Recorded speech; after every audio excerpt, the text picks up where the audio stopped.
আজকের আমরা এই ভিডিওতে যে টপিক দুটির উপর আলোচনা করতে চলেছি সেটি হচ্ছে একটা বলতে পারেন এমনই দুটি বিষয় যার মধ্যে একটা ওটা খুব একটা যে লেন্দি বিষয় অর্থাৎ তেমনটা কিছু না, জাস্ট ওটা একটা ইনফরমেশন এইরকম। তাই মূলত আলোচনাটা যেটা নিয়ে থাকবে তা কি না, তা হচ্ছিল শ্রী শ্রী ঠাকুরের। দেখবেন একটা কথা আছে, ঠাকুর একটা জায়গায় বলছেন না যে বেকুব হয়েও না।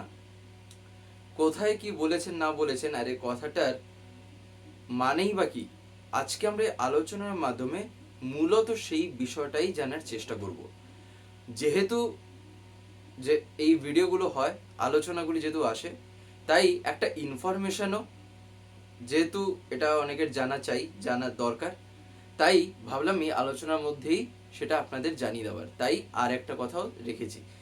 যাই হোক, আজকের এই আলোচনাটি এবার আমি শুরু করার আগে আপনাদের কাছে শুধু একটি কথা অনুরোধ করছি, ভিডিওটিতে আপনারা সম্পূর্ণভাবে যুক্ত থাকার চেষ্টা করবেন।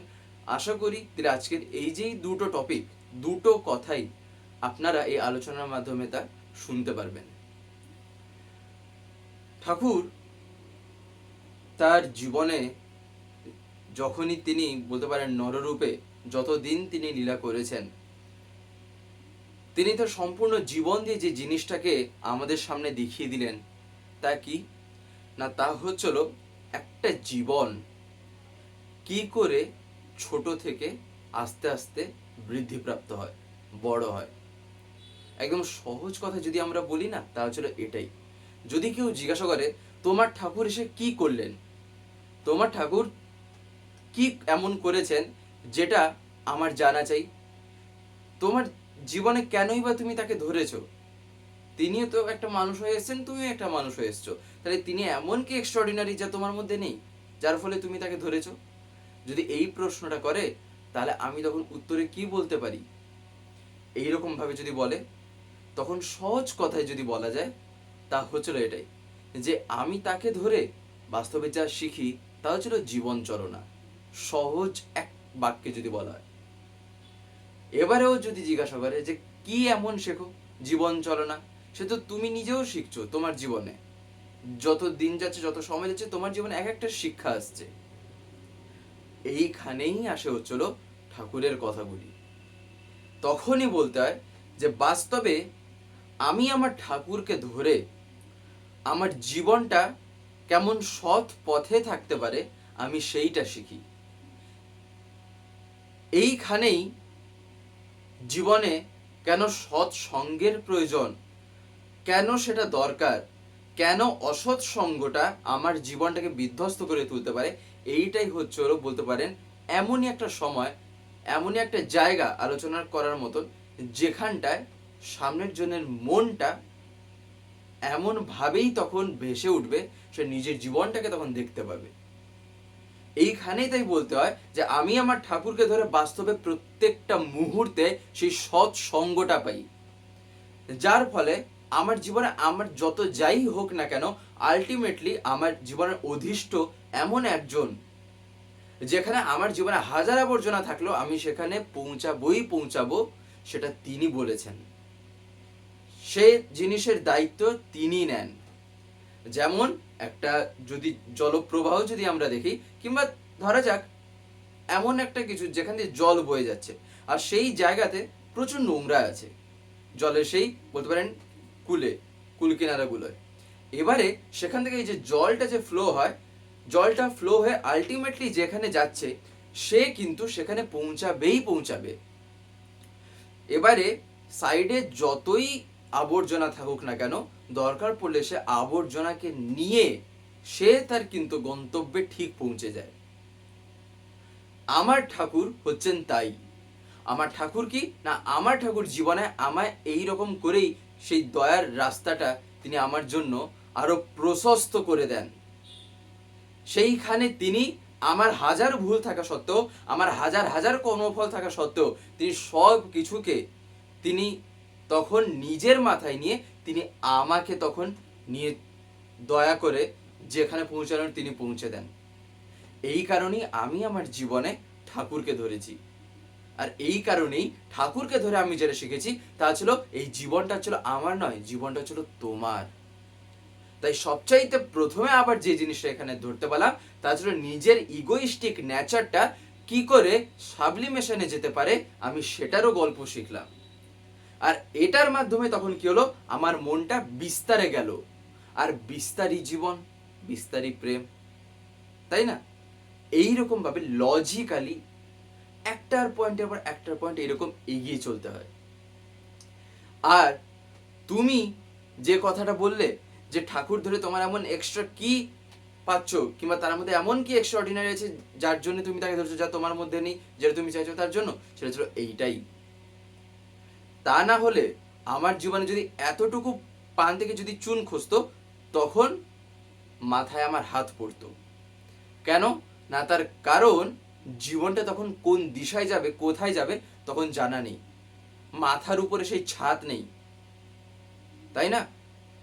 জীবনে বাবা মা ছোটবেলা থেকে হয়তো থাকবেন, কিন্তু আলটিমেটলি আমি যতদিন বাঁচবো এই দেহটা নিয়ে, তিনিও যে আমার সাথে থাকবেন সেটা কি নিশ্চিত?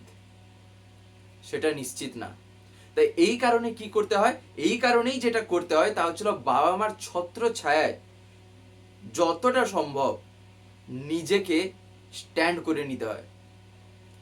সেই ছত্র ছায়ায় থাকাকালীনই যতটা সম্ভব নিজেকে সেরকম এমনই দক্ষ করে তুলতে হয় যাতে পরবর্তীতে আমি না ঘাবড়াই, যাতে আমার প্রতিকূল পরিস্থিতিতেও আমি লড়াই করার আমার সামর্থ্যটা যাতে থাকে। তাই এইবারে সেই সামর্থ্যটা, সেই লড়াই করার ক্ষমতাটা হয়তো জীবনের, আমি হয়তো খুবই জোশে এসে বলে দিলাম যে হ্যাঁ আমি পারবো, হ্যাঁ আমি সব পারবো, আমি সব জানি, আমি একদম সব কিছু একদম মাস্টার মাইন্ড, এটা হয়তো আমি জোশে এসে বলে দিতে পারি। কিন্তু এমন কিছু কিছু প্র্যাকটিক্যাল ফিল্ডে দেখা গেছে, দেখা যায়ও, এমন কিছু কিছু সিচুয়েশন আসে যেখানে মাইন্ড পুরো ব্ল্যাঙ্ক হয়ে যায়। যেমন একটা বলতে পারেন এমন মানুষ যার জীবনে চোখ নেই, তার কাছে যেমন সব কিছুই অন্ধকার মনে হয়, ঠিক সেই জিনিসটাই তখন মানুষের জীবনে ঘটে। তার জীবনে তখন এমন সে আর কোনো পথ পায় না যেখানে সে কি না এমন একটা কিছু দেখবে সেখানে সে তার জীবনটাকে গিয়ে ঠেকাবে, তখন আর সেইটা থাকে না, তখন মনে হয় সব কিছু অন্ধকার। কিন্তু জীবনে যদি বাবা মা সেই সময় থাকতেন, তার কি মনে হতো, আমার বাবা আছে না সামলে নেবেন, আমার মা আছে সামলে নেবেন। কেন? সে একটা আস্থা, সেই জায়গাটা থাকতো। আর সেই জায়গাটা থাকতো বলেই আমার মনটাও সেইখানে কি না গিয়ে জুড়ে থাকতো। তখন কি সেই চিন্তাটা আমার হতো? হতো না। কিন্তু এই জিনিসটা কি এবারে বাস্তবে হতে পারে সর্বক্ষেত্রে? হবে তো না। এই কারণেই জীবনে ঠাকুরকে ধরা চাই। জীবনে যখন আমি তাকে পরমপিতা বলি, পরমপিতা মানেটা কি? তার মানে তিনি আমার জীবনের সব কিছু। পরমপিতা মানে বাবারও বাবা, তাই না? তাই বাবারও বাবা কেন? তার কারণ আমার বাবাও তাকেই জীবনে পেয়েছেন, তাকেই জীবনে ধরে চলছেন। আর তিনি আমায় শিখিয়ে দিয়েছেন যে বাস্তবে তুই তাকে নিয়ে চল, তোর জীবনে শুরু থেকে একদম পুরো যত দূর পর্যন্ত জীবন তিনিই তোর সাথে থাকবেন। আর এটা কি করে সম্ভব? তিনি আমার সাথে থাকেন আমার মধ্যেই, জীবন্ত হয়ে, জীবন্ত হয়ে তিনি আমার সাথেই থাকেন। তিনি লীলাও করবেন, তিনি এমন বলতে পারেন লীলা করবেন যেখানে আমি সেটার আস্বাদন করি, এমনই হন তিনি। আর সেই তখন তিনি থাকেন বলে মনে হয় জীবনে সব অন্ধকারে যদি থাকে তখন মনে হয় তিনি তো আছেন, তিনি বুঝে নেবেন আমার জীবনে কি হচ্ছে। যত যাই আমি করি না কেন, যতই পাপ হোক না কেন, যতই যাই হোক না কেন, তিনি তো আছেন, তিনি সামলে নেবেন। তিনি জানেন যে এ অধমের কি হচ্ছে না হচ্ছে, এ অধম কোন পরিস্থিতিতে আছে, কোন অবস্থায় আছে, সেটা তিনি জানেন। আর কেউ জানুক বা না জানুক, আমি আমার সব ভুলে আমি স্বীকার করছি, আমি নিজেকে রিফাইন করার জন্যও প্রস্তুত আছি। কিন্তু সেই স্কোপটাও দেবে এটাকে, স্কোপটা দিলেও পথটা দেখাবে বা কে? সেরকম একজন তো চাই। এই কারণেই তিনি আবার এমন ভাবেই তার লীলা, সেখানে কি না তিনি আচার্য হয়ে লীলা করছেন। যেমন বর্তমান পরম পূজ্যপাদ শ্রী শ্রী আচার্যদেব, সে ব্যক্তিত্ব কি, তার সেই কথার মধ্যে সেই মাধুর্যতা কি, কতটা গম্ভীর, কতটা বলতে পারেন এমনই কথাগুলি আকর্ষণীয় হয়ে ওঠে আমাদের কাছে, যেখানে সে কথাগুলি আমার কাছে কোনো পুস্তকের কোনো লেখা লাইন না, সেটা আমার কাছে কোনো লেকচার দেওয়ার জন্য, স্পিচ দেওয়ার জন্য দু চারটে শব্দ দ্বারা কোনো তৈরি করে দেওয়া কোনো বাণী শুধু তা না, সেটা হচ্ছিল আমার জীবন।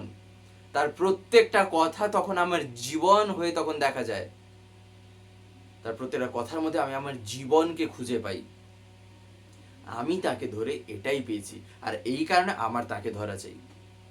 আর তাকে ধরার মধ্য দিয়ে যে ফিলিংসটা আমার মধ্যে ক্রিয়েট হয়, সেটা হচ্ছিল বাস্তবে জীবনটা আমার ছিলইটা বা কখন, জীবনটাই তো তার। তখন এই জায়গায় গিয়ে তখন আমি দাঁড়াই। তার কারণ সেটা তখন আস্তে আস্তে অনুভূতি স্তরে পৌঁছে যাওয়া যায়। এইরকম করে জীবনটাকে এগিয়ে নিয়ে যেতে হয়। তাই এই যে এই জীবনটা দেখবেন যেমন সহজ তেমন কঠিন। এই কারণেই শ্রী ঠাকুর কি বলছেন, সরল হও কিন্তু বেকুব হয়েও না। এই যে সরল হও কিন্তু বেকুব হয়েও না, এ কথার মানেটা কি? এ কথার মানেটাই হচ্ছিল আমি জীবনে খুবই সরল, ঠিক আছে, কিন্তু আমি বেকুব যাতে না হই। বেকুব হওয়া মানেটাই কি? বেকুব হওয়া মানেই পরম পূজ্যপাদ শ্রী শ্রী আচার্যদেব দেখবেন, তিনি যখন ঠাকুরের কথা বলেন, তিনি প্রত্যেকটা কথা এমন করে তিনি বলেন যেন তা আমাদের কাছে প্রাঞ্জল হয়ে ওঠে। আচার্যদেব একদিন বলছেন যে এই বেকুব হওয়া মানেই হচ্ছিল, আমি বেকুব হলাম মানে আমি দুষ্ট বুদ্ধির দ্বারা আমি তখন চালিত হলাম। এটাই হচ্ছিল বেকুব হওয়া। বেকুব হওয়া মানেই হচ্ছিল দুষ্ট বুদ্ধির দ্বারা তখন আমি চালিত হলাম। মানেটা কি? যেমন কথার কথা একটা উদাহরণ যদি আমরা ধরি, ধরা যাক একটা মানুষের তার সুগার আছে। সুগার যে আছে সে জানে তার খুব মিষ্টি খাওয়াটা তার স্বাস্থ্যের জন্য তা ভালো না। সে সেটা জানে যে হরদম মিষ্টি খাবে সেটা তার চলবে না, তাই তার শরীরের উপর এফেক্ট হতে পারে। এবারে কি হলো, সেইখানে সে কি করলো না, লোভে পড়ে মিষ্টি খাচ্ছে। লোভকে সে সামালি দিতে পারছে না। তার মানে বৃত্তি প্রবৃত্তির কাবেজে সে নিজে আছে। ঠাকুরকে ধরেও বৃত্তি প্রবৃত্তি তার কাবেজে নেই। তাই এই কারণে কি না, লোভটা যে পেয়ে বসলো, তখন সে সেই লোভের দ্বারা চালিত হলো। আর লোভের দ্বারা যে চালিত হলো, মিষ্টিটা টপার টপ গেল পেটের মধ্যে। এবারে মিষ্টি খাওয়ার দরুন কি হলো, শরীরটা তার আরো খারাপ হচ্ছে। ভিতরে কি যে কি খারাপ হচ্ছে তা তো বোঝা যাচ্ছে না। বাইরের থেকে খুবই ফিটফাট থাকলে মনে হলো ভিতর থেকে তা আমায় কুটে কুটে খাবে। এই সুগার হচ্ছে একটা এমন জিনিস, তাই না? এইবারে এই জিনিসটাই কি করলো না, আমাকে বেকুব বানালো। এবারে গিয়ে যদি আমি তখন তার কাছে গিয়ে বলি যে এটা আমার কেন হলো, এটা আমার কি কারণে হলো, বাস্তবে কি কারণে হলো সেটা ছিল নিজের জীবনটাকেই আগে প্রশ্ন করতে হয়, যে আমি নিজের জীবনটাকে কি করে কাটিয়েছি, কিভাবে আমি আমার লাইফের রুটিনটাকে আমি কি বানিয়েছিলাম, যার ফলে আজকে আমার এই অবস্থা। তাহলে এই অবস্থার জন্য কেবলমাত্র আমিই দায়ী। কেন না, তার কারণ আমি সময় মাফিক আমি সাবধান হইনি। আমি জানি আমার সুগার আছে, এই ভাবটা থাকা সত্ত্বেও, এই জিনিসটা মাথায় থাকা সত্ত্বেও আমি সেখানে কিন্তু সাবধান হইনি। তাহলে সেক্ষেত্রে কি হলাম, আমি বেকুব হলাম। কি করে না, ওই যে দুষ্ট বুদ্ধিটা ঘিরে ধরলো। এখানে দুষ্ট বুদ্ধিটা কি, সেই লোভ। এবারে কেন, তা যদি একদম সহজ কথায় আমরা দেখি, তা হচ্ছিল কি, বৃত্তি প্রবৃত্তি।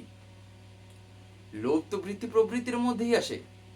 আর ঠাকুর কি এমনি এমনি তাই বলেছেন যে বৃত্তি প্রবৃত্তিকে নিজের আঙ্গুলের মধ্যে রাখতে হয়, ক্ষমতা এমন করে নেওয়া চাই পরম পিতাকে ধরে। বৃত্তি প্রবৃত্তি যাতে আমায় নাকে দড়ি দিয়ে না ঘোরাতে পারে, আমি যেন তাকে আমার ইচ্ছে মতো ঘোরাই। নাহলে জীবনে বৃত্তি প্রবৃত্তি দেখা যায় কি ম্যাক্সিমাম টাইমই আমাকে ভোগায়। জীবনে সে আমায় সুখে রাখে খুব কম সময়, আনন্দে রাখে খুব কম সময়, সে আমায় বেশিরভাগই ভোগান্তিতে ফেলে, কিন্তু সব ক্ষেত্রে ফেলে না। না হলে এই বৃত্তি প্রবৃত্তিকে তিনি এমনভাবে ব্যবহার করতেন না যেখানে এই বৃত্তি প্রবৃত্তি আমার ইষ্টের পূজার অর্ঘ্য হয়ে উঠছে। তাহলে তিনি বলেই দিতেন যে বৃত্তি প্রবৃত্তিকে একেবারে বের করে দাও। তিনি কি তা করলেন?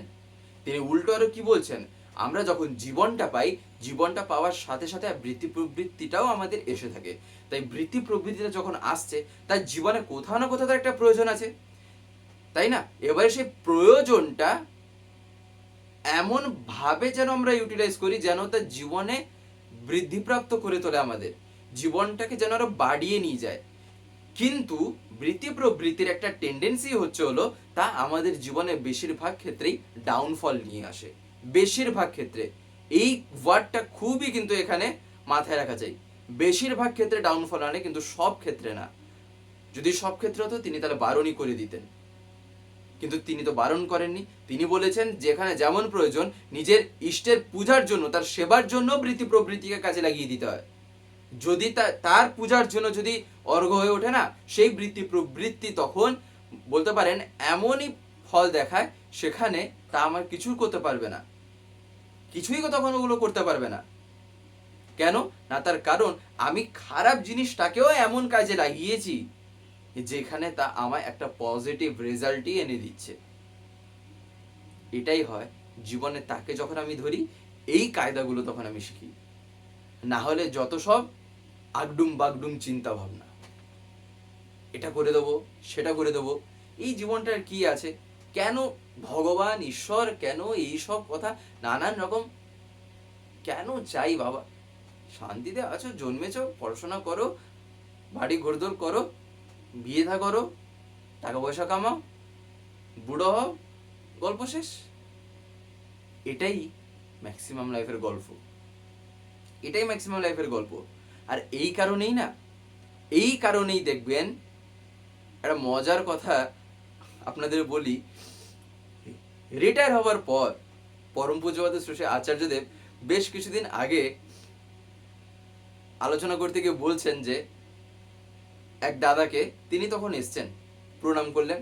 তখন আচার্যদেব তাকে বলেন, এই শোনেন, আপনি এই বয়সে, আপনি তো রিটায়ার হয়ে গেছেন, এবার আপনি যে রিটায়ার হয়ে গেছেন, আপনার এই বয়সে আপনার যারা বন্ধুরা আছে, আপনি তাদের সাথে নিজের মধ্যে কি পার্থক্য দেখতে পান?